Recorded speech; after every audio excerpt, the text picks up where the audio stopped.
Hello students, question number 22 of JEE Event 2023, 29 January, shift 2. The question is, a triangle is formed by the tangents at the point 2, 2 and on the curve y square equal to 2x and x square plus y square equal to 4x. ये दो curve हैं, इन दोनों पर इस point पर जो कि इन दोनों का इंटरसेक्टिंग पॉइंट है, यहाँ पर दो टेंजेंट स्टॉक हो रही है, वो दो लाइन हो जाएगी और तीसरी लाइन ये है और इन तीनों से एक ट्राइंगल फॉर्म हो रहा है।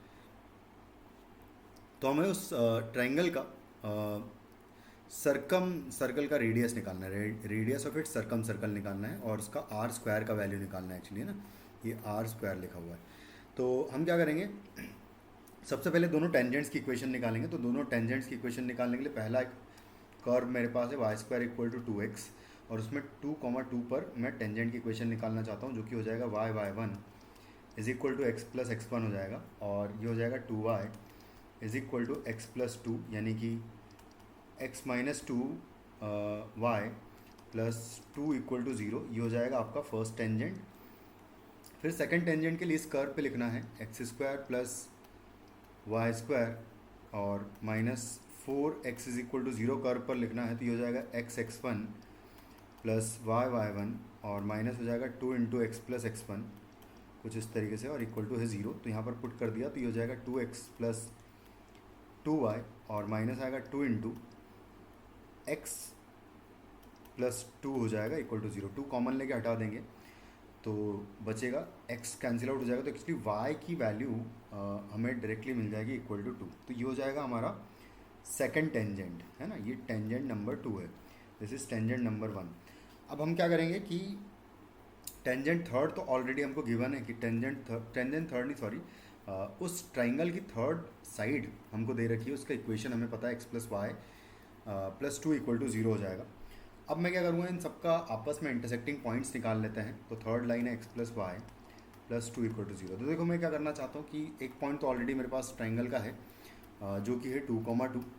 सेकेंड पॉइंट के लिए हम लोग क्या करेंगे, वाई की वैल्यू एक तो इसमें सेटिस्फाई करूँगा, वाई इक्वल टू 2, तो मुझे एक्स इक्वल टू कितना मिलेगा, एक्स इज इक्वल टू, जब मैं इसमें पुट करूँगा, है ना, तो यहाँ पर मैं पुट कर देता हूँ। चलो, तो यहाँ पर हम लोग पुट करेंगे तो x is equal to actually -4 मिल जाएगा।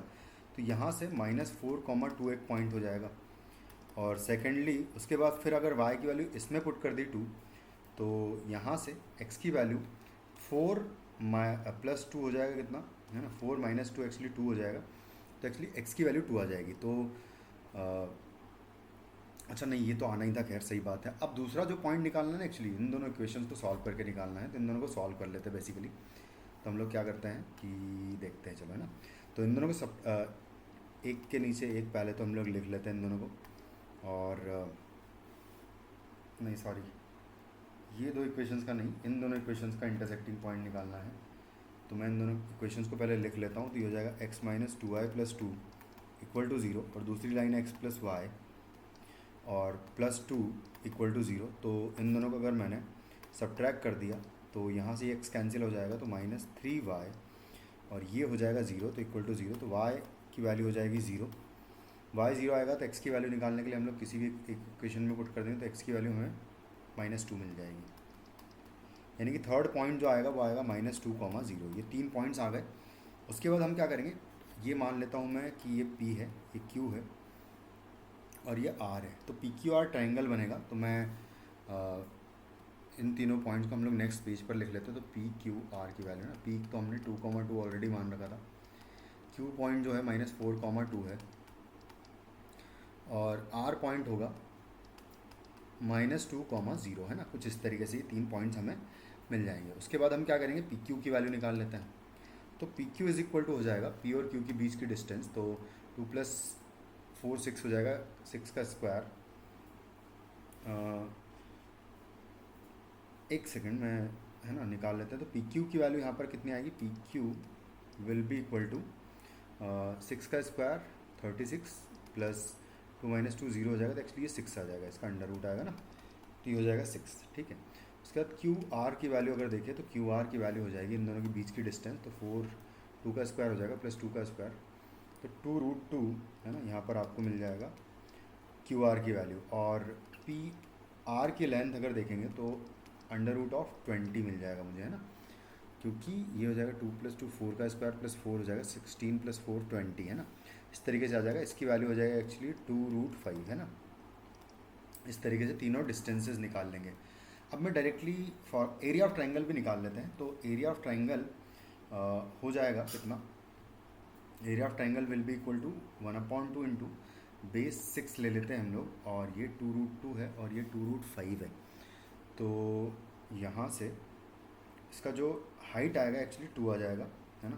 तो हम क्या करते हैं, इस तरीके से कर लेते हैं, क्योंकि ये इस तरीके से कुछ है, ये 6 है, ये 2√2 है और ये 2√5 है कुछ।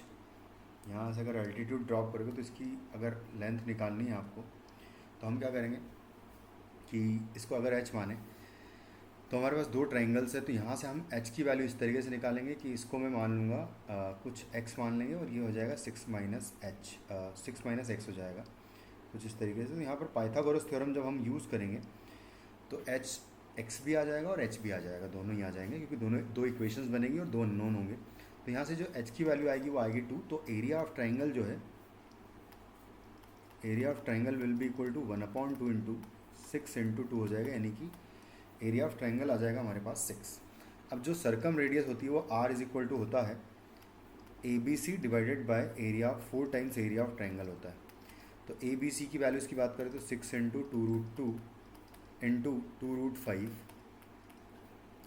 और divided by 4 into area of triangle 6 हो जाएगा। तो 6 से 6 कैंसिल, 4 से ये 4 कैंसिल, तो ऊपर √10 बचेगा r की वैल्यू, और मुझे r² की वैल्यू अगर पूछी है तो r² हो जाएगा 10। So the answer of this question will be 10. Thank you.